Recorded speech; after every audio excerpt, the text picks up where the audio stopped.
అన్నదాత అన్నదాత మీ అన్నదాత చెమటోడ్చి ఆహారాన్నందించే రైతన్న అనునిత్యం నీ కండదండగా నిలిచే నేస్తం ఎవరన్నా అన్నదాత అన్నదాత మీ అన్నదాత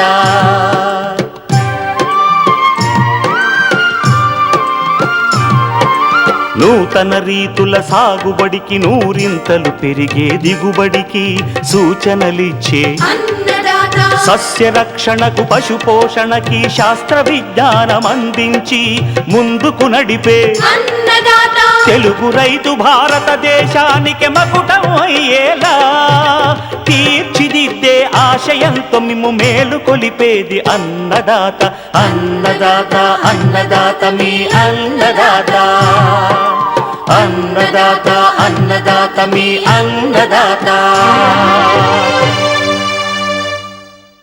అన్నదాత ప్రేక్షకులకు నమస్కారం. ఈనాటి ముఖ్యాంశాలు: వానాకాలం బేరసాగులో మెలకువలు,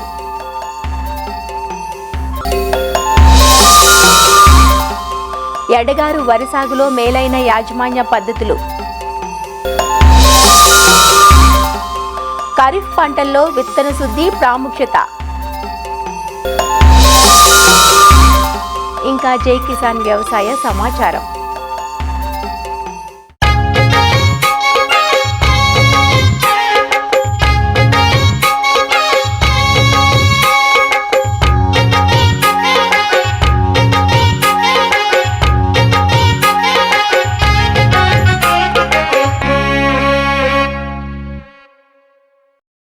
ఎడగారు వరి ఉమ్మడి నెల్లూరు, చిత్తూరు జిల్లాల్లో మాత్రమే వేస్తారు. ఈ పంటను కత్తిరి పంట అని కూడా అంటారు.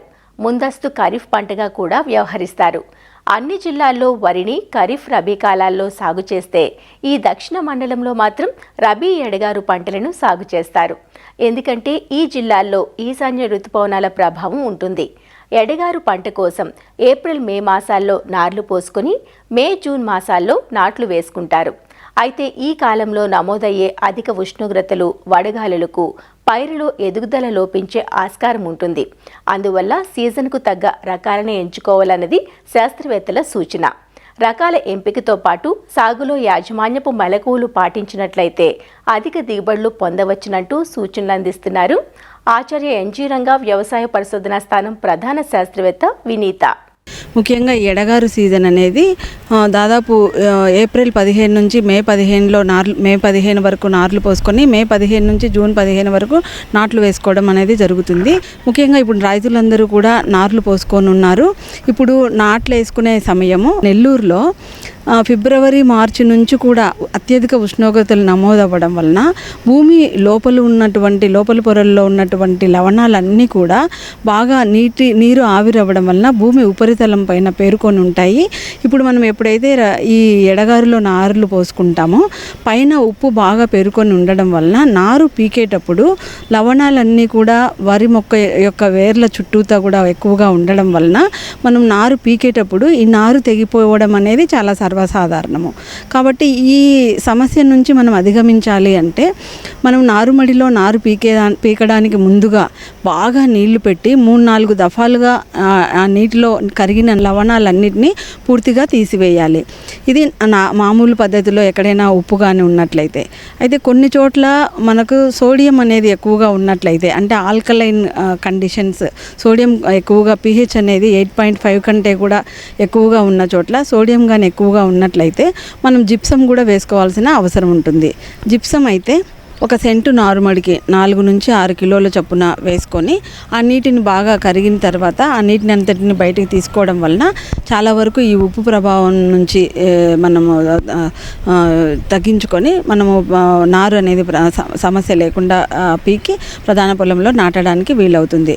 ముఖ్యంగా ఈ నారుమళ్ళలు ఈ సమస్య కూడా రాకుండా ఉండాలి అంటే ఒక ఎకరాకు సరిపడే 5 సెంట్ల నారుమడికి 200 కిలోల పశువుల ఎరువు కానీ లేదంటే వానపాముల ఎరువు కానీ ఏదైనా సేంద్రియ ఎరువులను మనం వేసుకున్నట్లయితే చాలా వరకు ఈ ఉప్పు వలన నార్లు తెగిపోవడం అనేది మనము తగ్గించుకోవచ్చు. అయితే ప్రధాన పొలంలో నాటిన తర్వాత కూడా ముఖ్యంగా మనము బాగా ల్యాండ్ ప్రిపరేషన్ అన్ని పొలాన్ని బాగా దుక్కి చేసుకొని దమ్ము చేసుకున్న తర్వాత మనం నాటిన తర్వాత కూడా ముఖ్యంగా ఈ నెల వరకు కూడా అంటే ఉప్పంతా కూడా పైన పేరుకొని ఉండడం వల్ల మొక్కలు పెట్టినట్లే చాలా వరకు చనిపోవడం జరుగుతుంది. దీనికి ముఖ్య కారణము పొలంలో మనకు ఎక్కువగా లవణాలు అనేది ఎక్కువగా భూమి ఉపరితలం పైన చేరుకొని ఉండడమే. కాబట్టి నీటిని బాగా పెట్టి 2-3 సార్లుగా లవణాలను తీసివేసినట్లయితే మనకు ఈ సమస్య నుంచి అధిగమించవచ్చు. ఎండాకాలంలో పాచి అనేది ఎక్కువగా పడుతుంది. అంటే టెంపరేచర్స్ ఎక్కువగా ఉన్నప్పుడు వరి పొలంలో పాచి ఎక్కువగా పట్టే అవకాశం ఉంటుంది. కాబట్టి భాస్వరం ఎరువు కానీ మనం ఎక్కువగా వేసినట్లయితే ఆ పాచి అనేది ఇంకా ఎక్కువగా వస్తుంది. కాబట్టి ఎకరాకి మనము సిఫారసు చేసిన 24 కిలోల కంటే తక్కువగా వేసుకున్నట్లయితే పాచి అనేది ఎక్కువగా పెరగకుండా ఉంటుంది. ఒకవేళ పాచి ఎక్కువగా వచ్చినా కూడా మనం పొలంలో నీళ్ళంతా తీసేసి మనం కాపర్ సల్ఫేట్ అనే మందును 3 గ్రాములు 1 లీటర్ నీటికి నీళ్లు తీసివేసిన తర్వాత మాత్రమే పిచికారీ చేసి తర్వాత 1-2 రోజుల్లో అది బాగా ఎండిపోయిన తర్వాత నీళ్లు పెట్టుకున్నట్లయితే కొంతవరకు ఈ పాచిని మనము కంట్రోల్ చేసుకోవచ్చు. అయితే ఈ ఎడగారులో మనం ముఖ్యంగా గమనించాల్సింది ఏంటంటే ఎక్కడా కూడా అంటే ఎక్కడైనా మొక్కలు చనిపోతున్నాయని కానీ అలాంటి పరిస్థితుల్లో పొలాన్ని ఆరగట్టడం మాత్రం చేయకూడదు. ఇది కేవలం రబీ సీజన్లో అయితేనే మనం పొలాన్ని ఆరగట్టాలి. ఈ ఎడగారులో మనం పొలాన్ని కానీ ఆరబెట్టినట్లయితే ఇంకా అంటే సాల్ట్ యొక్క ప్రభావం ఎక్కువయ్యి ఇంకా మొక్కలు ఎక్కువగా చనిపోతాయి. కాబట్టి ప్రతిసారి మనం లవణాలను నీటి ద్వారా తీయాలనుకున్నా కూడా లేదంటే పాచి ఉన్నప్పుడు అయినా కానీ వెంటనే నీళ్లు తీసిన వెంటనే మళ్ళీ నీళ్లు పెట్టుకోవాలి కానీ పొలాన్ని ఎప్పుడు కూడా ఆరబెట్టకూడదు. ఎరువుల విషయంలో చూసుకున్నట్లయితే ఎరువులు దాదాపు మనకు ఒక ఎకరాకి 120 కిలోల యూరియా, తర్వాత సింగిల్ సూపర్ ఫాస్ఫేట్ రూపంలో అయితే 150 కిలోలు, అదే పొటాష్ అయితే 40 కిలోలు ఒక ఎకరాకి మనము వేసుకున్నట్లయితే సరిపోతుంది. ఈ సీజన్లో ఎక్కువగా మనకు జింకు లోప లక్షణాలు పెద్దగా కనపడవు కాబట్టి ఈ సీజన్లో మనం జింకు అదే పనిగా స్ప్రే చేయాల్సిన అవసరం లేదు. ఈ విధంగా మనకు ఎడగారు సీజన్లో కొన్ని మెలకులు పాటించినట్లయితే అధిక దిగుబడిని సాధించడానికి వీలవుతుంది.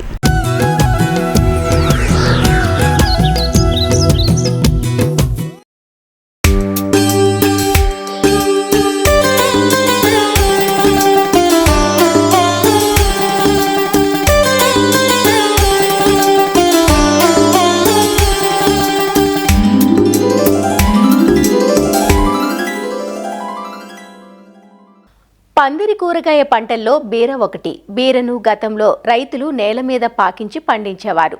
దీనివల్ల కాయ నాణ్యత తగ్గి రైతుకు సరైన ఆదాయం అందేది కాదు. ఈ పద్ధతికి భిన్నంగా చాలా కాలంగా రైతులు పందిరి విధానంలో సాగును చేపట్టి మంచి లాభాలను ఆర్జిస్తున్నారు. ఒకసారి పెట్టుబడి పెడితే దాదాపు 4-5 ఏళ్ల పాటు పందిళ్లు మన్నికగా ఉంటాయి. రాతి స్తంభాలతో నిర్మించుకున్న శాశ్వత పందిర్లైతే దాదాపు 20 సంవత్సరాలు మన్నుతాయి. బీరను మే 2వ పక్షం నుంచి జూలై చివరి పక్షం వరకు విత్తుకునేందుకు అనుకూలమైన సమయం. వర్షాకాలపు బీరకు బూజు తెగులు, రసం పీల్చు పురుగుల సమస్య ఎక్కువగా ఉంటుంది. అయితే మంచి యాజమాన్యంతో బీర నుంచి ఎకరాకు 15 నుంచి 20 టన్నుల దిగుబడి పొందే అవకాశం ఉంది. వానాకాలం బీర సాగులో పాటించాల్సిన మెలకువలను తెలియజేస్తున్నారు ప్రొఫెసర్ జయశంకర్, తెలంగాణ రాష్ట్ర వ్యవసాయ విశ్వవిద్యాలయం, నాగర్ కర్నూలు జిల్లా పాలెం కృషి విజ్ఞాన కేంద్రం శాస్త్రవేత్త డాక్టర్ ఏ శంకర్. వర్షాకాలంలో మనము బీర సాగు అనేది చాలా అనుకూలమైన పంట. తర్వాత పందిరి మీద సాగు చేసినట్లయితే పంట నాణ్యత బాగుంటుంది, మరియు దిగుబడి కూడా మనకు 25 నుంచి 30% ఎక్కువ వస్తుంది. పురుగులు తెగుళ్ళ మీద పెట్టే ఖర్చు అనేది బాగా తగ్గుతుంది. దీంట్లో మనం ఇంకా డ్రిప్ మల్చింగ్ పద్ధతిని ఏర్పాటు చేసుకున్నట్లయితే మరికొంత కూలీల ఖర్చును తగ్గించుకోవడమే కాకుండా 2-3 కోతలు ఎక్కువ రావడానికి అవకాశం ఉంటుంది. బీరాన్ని జూన్ నుంచి జూలై లోపల విత్తుకోవాలి. కొంచెం క్రాప్ తొందరగా ముందు ఎర్లీగా రావడానికి ఒక 15 రోజుల ముందు కూడా నాటుకుంటారు. అంటే మే 15th ఆ విధంగా నాటుకుంటారు. సో మనం ఎకరం బీరా నాటుకోవడానికి దాదాపుగా 600 నుంచి 800 గ్రాముల విత్తనం అవసరం అవుతుంది. సో హైబ్రిడ్ విత్తనం అయితే కొంచెం తక్కువ పడుతుంది. సో హైబ్రిడ్ రకాల్లో చూసుకున్నట్లయితే మనకు నాగా, అనిత, NS 471, సానియా 4 ఇలాంటి రకాలు అందుబాటులో ఉన్నాయి. అలాగే సూట్ రకాల్లో చూసుకున్నట్లయితే మనకు అర్క ప్రసన్న అనే రకము మంచి ప్రాచుర్యం పొందింది. దీని కాయ నాణ్యత బాగుంటుంది, దిగుబడి కూడా దాదాపుగా ఎకరానికి 10 టన్నుల వరకు కూడా తీసుకునే అవకాశం ఉంది. 2 వరుసల మధ్యలో 2.5 మీటర్లు, వరుసలోని మొక్కల మధ్య 75 సెంటీమీటర్లు ఉండే విధంగా మనం నాటుకుంటాము. సో ఒకవేళ మనకు వర్టికల్ సిస్టంలో మనకు బీరాన్ని సాగు చేసుకున్నట్లయితే 2 సార్ల మధ్యలో దూరం దాదాపుగా 5 నుంచి 8 అడుగుల దూరం ఉండేట్లాగా మనం బెడ్స్ వేసుకొని దాని మీద mulching paper 30 microns mulching paper ఏర్పాటు చేసుకొని ఈ ప్రతి మొక్కకు 50 సెంటీమీటర్ల దూరం ఉండే విధంగా మనం విత్తనాలని నాటుకుంటాము. విత్తనాలు విత్తిన తర్వాత మనకు వారం 10 రోజుల్లో మొలకలు వస్తాయి. ముందుగా మనం ఈ ఫెర్టిలైజర్ గురించి చూసుకున్నట్లయితే ఎక్కువ ఆఖరి దుక్కి చేసిన తర్వాత మనము ఎకరానికి 10 టన్నుల పశువుల దుక్కిలో వేసుకోవాలి. ఆఖరి దుక్కిలోనే మనము 3 నుంచి 4 బస్తాల సింగిల్ సూపర్ ఫాస్ఫేట్ వేసుకోవాలి. దాంతోపాటు ఒక 30 కిలోల మ్యూరేట్ ఆఫ్ పొటాష్ కూడా వేసుకొని విత్తనాలు వేసుకునే ముందు ఎకరం భూమిలో చల్లుకోవాలి. తర్వాత మనకు ఒక 60 నుంచి 70 కిలోల యూరియా అవసరం అవుతుంది. దీన్ని విత్తనం వేసిన 25 నుంచి 30 రోజులు అప్పుడు ఒకసారి, దాని తర్వాత మళ్ళీ ఖాతా పిందే వచ్చేటప్పుడు ఒకసారి వేసుకున్నట్లయితే మనం బీరలో సమగ్ర యాజమాన్యం చేసుకోవచ్చును. అలాగే మనకు సూక్ష్మ పదార్థ లోపాల నివారణకు ఫార్ములా 6 లీటర్కి 5 గ్రాములు చొప్పున కలిపి ప్రతి 20 రోజులప్పుడు నుంచి ఒకసారి పిచికారీ చేసుకున్నట్లయితే సూక్ష్మధాతు లోపాలు ఏమీ ఏర్పడకుండా ఉంటుంది. ఇంకా బీరలో మనకు బోరాన్ అనేది 2 ఆకుల దశలో మరియు 4 ఆకుల దశలో 2 సార్లు 3 గ్రాములు లీటర్ నీటికి చొప్పున కలిపి పిచికారీ చేసుకున్నట్లయితే మనకు ఆడిపూల సంఖ్య అనేది బాగా పెరుగుతుంది. సో దీనివల్ల కూడా మనకు దిగుబడి అనేది పెరుగుతుంది. మొదటగా మనకు వచ్చే సమస్య ఏంటంటే లీఫ్ మైనర్ అంటే పాంపొడ అనేది వస్తుంది. సో ఇవి గమనించిన వెంటనే వాటి ఆకులను తుంచివేయడం చేసినట్లయితే మనం ఏమాత్రం స్ప్రేయింగ్ అవసరం లేకుండానే కంట్రోల్ చేసుకోవచ్చును. ఒకవేళ మనకు అది ఇంకా ఉధృతి ఎక్కువ ఉంది, కింది ఆకులు మారాకు వేసిన తర్వాత కూడా ఈ లీఫ్ మైనర్ అనేది గమనించడం అంటే ప్రొఫెనఫాస్ లీటర్కి 1 ml చొప్పున కలిపి పిచికారీ చేసుకోవచ్చును. అలాగే మనకు ఎర్ర పెంకు పురుగు అనేది, గుమ్మడి పురుగు అనేది కూడా వస్తుంది. సో ఈ పెంకు పురుగును కూడా మనం ఈ ప్రొఫెనఫాస్ లీటర్కి 1 ml చొప్పున కలిపి స్ప్రే చేసుకొని కూడా కంట్రోల్ చేసుకోవచ్చును. రసం పీల్చే పురుగులు అలాగే ఆకు తినే పురుగు 2 వస్తాయి. రసం పీల్చే పురుగులను మనం సమర్థవంతంగా నివారించడానికి ఇమిడాక్లోరోపిడ్ 0.4 ml, దాంతోపాటు వేప నూనె అనేటువంటిది 3 నుంచి 5 ml చొప్పున కలిపి ప్రతి 15-20 రోజులకు ఒకసారి 2-3 సార్లు స్ప్రే చేసుకున్నట్లే మనం ఈ రసం పీల్చే పురుగులను కంట్రోల్ చేసుకోవచ్చును. అలాగే వర్షాకాలంలో మనకు తెగుళ్ళ బెడద ఎక్కువ ఉంటుంది. తెగుళ్ళ ప్రధానమైనది మనకు డౌనీ మిల్యూ. సో ఈ డౌనీ మిల్యూని మనం కంట్రోల్ చేసుకోవడానికి విత్తిన 20-25 రోజుల వయసు అప్పుడు నుంచి 10-15 రోజులకు ఒకసారి ఈ రిడమిల్ గోల్డ్ అనే మందు లీటర్కి 2 గ్రాములు చొప్పున కలిపి పిచికారీ చేసుకున్నట్లయితే డౌనీ మిల్యూ అనేది కంట్రోల్ చేసుకోవచ్చును. సో ఈ విధంగా బీరలో మేలైన యాజమాన్య పద్ధతులు చేపట్టినట్లయితే మంచి దిగుబడిని పొందవచ్చు.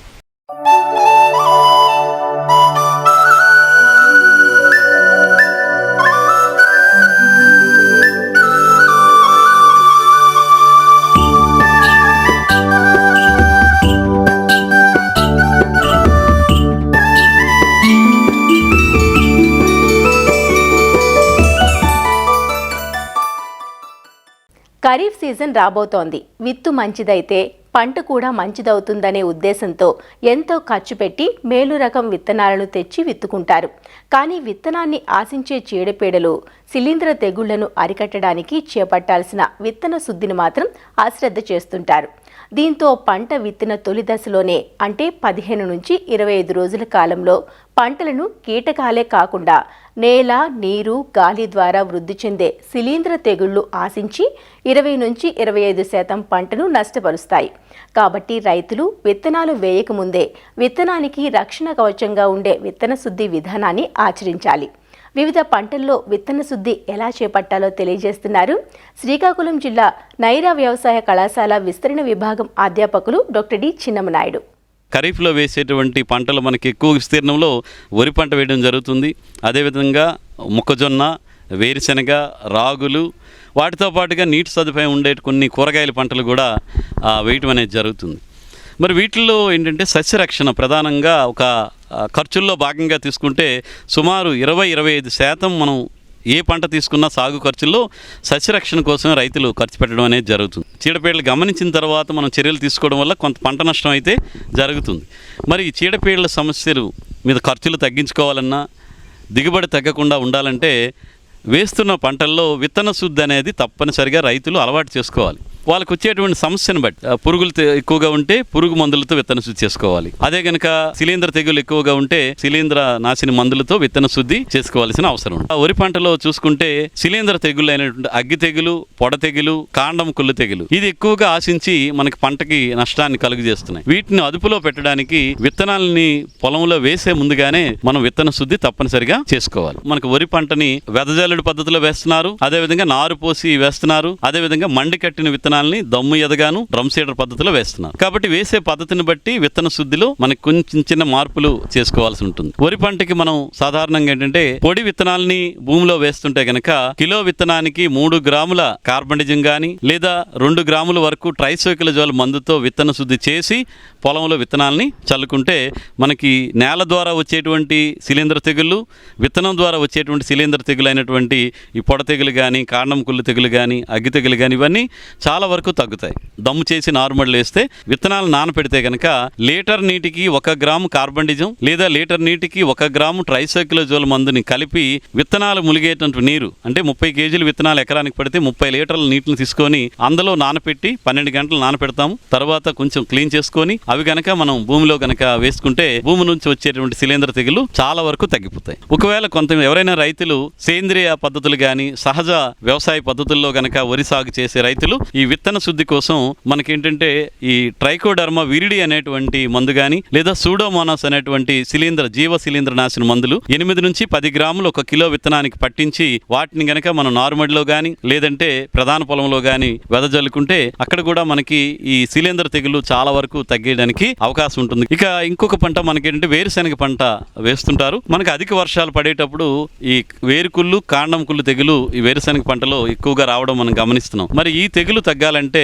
తప్పనిసరిగా ఈ ట్రైకోడర్మా విరిడి అనే మందుతో కిలో వేరుశెనగ విత్తనానికి 10 గ్రాముల ట్రైకోడర్మా విరిడిని పట్టించి మనం భూమిలో వేసుకుంటే తగ్గుతుంది. లేదంటే టెబుకొనజోల్ అనే మందు అది కూడా కిలో విత్తనానికి 1 గ్రాము చెప్పున కలుపుకొని మనం గనక విత్తన శుద్ధి చేస్తే చాలా వరకు ఈ వేరుశెనగలో వచ్చేటువంటి వేరుకుళ్ళు, కాండం కుళ్ళు తెగులు తగ్గుతుంది. అదేవిధంగా ఈ వేరుశెనగలో మనకి ఇంకోటి ఏంటంటే ఈ రైజోబియం కల్చర్ తో కూడా విత్తన శుద్ధి చేయాలని మనం చెప్తుంటాం రైతులకు. ఎందుకంటే రైజోబియం కల్చర్ తో విత్తన శుద్ధి చేస్తే గాలిలో ఉన్న నత్రజని మొక్కకు అందించి తద్వారా నత్రజని ఎరువు మొక్కకి చేరుతుంది. కాబట్టి ఈ వేరుశెనగలో విత్తే ముందుగా ఈ రైజోబియం కల్చర్ తో కూడా విత్తన శుద్ధి చేసుకోవాలి. దీనికి పొడి రూపంలో అయితే కనుక 1 ఎకరానికి సరిపడా విత్తనాలంటే సుమారు 50-55 కిలోల విత్తనానికి 800 గ్రాముల రైజోబియం కల్చర్ తీసుకొని దాన్ని ముందుగా మనం షుగర్ సిరప్ అంటే పల్చగా పాకం వచ్చేటట్టు 100 గ్రాములు 100-200 మిల్లీలీటర్ల నీటికి 100 గ్రాముల షుగర్ వేసి లేత పాకం వచ్చేటట్టు చేసి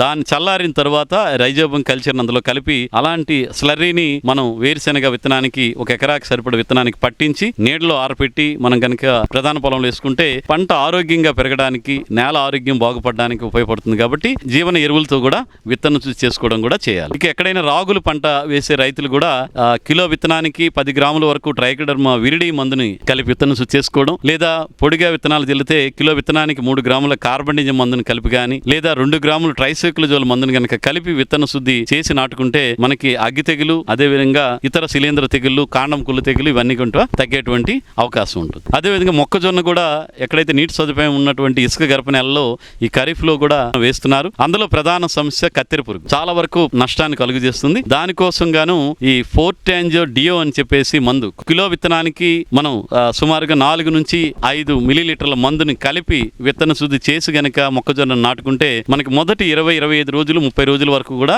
ఈ కత్తెర పురుగు రాకుండా ఉంటుంది. అదేవిధంగా ఎక్కడైనా అపరాలు మనం ఆలస్యంగా వేసినప్పుడు కూడా ఈ అపరాల్లో ఎక్కువగా మనకి పల్లాకు తెగులు వస్తుంది. కాబట్టి పల్లాకు తెగులు నివారించాలంటే రసం పీల్చే పురుగుల వ్యాప్తిని అరికట్టాలి. పల్లాకు తెగులు నివారణ కోసం విత్తన శుద్ధిలో భాగంగా ఇమిడాక్లోపిడ్ గౌచ్ ఫార్ములేషన్ అనే మందుని కిలో విత్తనానికి 5 మిల్లీలీటర్లు పట్టించి నీడలో ఆరపెట్టి మనం గనక పెసరా మినుము గనక విత్తుకుంటే అక్కడ కూడా మనకి పల్లాకు తెగులు చాలా వరకు తగ్గిపోయేటువంటి అవకాశం ఉంటుంది. మనం విత్తన శుద్ధి చేయడం ద్వారా మనకి ఈ సస్యరక్షణ మీద పెట్టినటువంటి ఖర్చును కూడా 25 నుంచి 30% వరకు కూడా తగ్గించుకునే అవకాశం ఉంటుంది. కాబట్టి తప్పనిసరిగా విత్తన శుద్ధి చేయాలని చెప్పేసి రైతు సోదరుల్ని సూచిస్తున్నాను.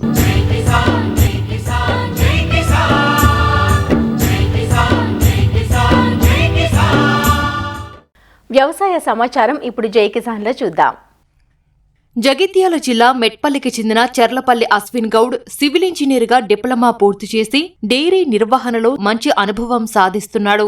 చదువు అనంతరం ఉద్యోగం కోసం ఎదురు చూడకుండా తనకు తెలిసిన వృత్తినే ఎంచుకున్నాడు. తండ్రి హనుమాన్ గౌడ్ నిర్వహించే డైరీ ఫామ్పై దృష్టి పెట్టాడు. చదువుకునే సమయంలో తండ్రితో పాటు పనిలో మెలకువలు నేర్చుకున్న ఈ యువకుడు నేడు సొంతంగా పాడి రంగాన్ని నడిపిస్తూ పలువురికి ఉపాధి కల్పిస్తున్నాడు. నేను డిప్లొమా వరకు చదువుకున్నా, జాబ్ కోసం ట్రై చేసిన కానీ ఎక్కడ జాబ్ లభించడం కోసం మా డాడీ రంగంలో నా సొంత బిజినెస్ అయిన డైరీ ఫామ్లోకి దిగిన. ఇంతకుముందు ఒక 50 నుంచి 60 గేదెల వరకు మెయింటైన్ చేసినాం.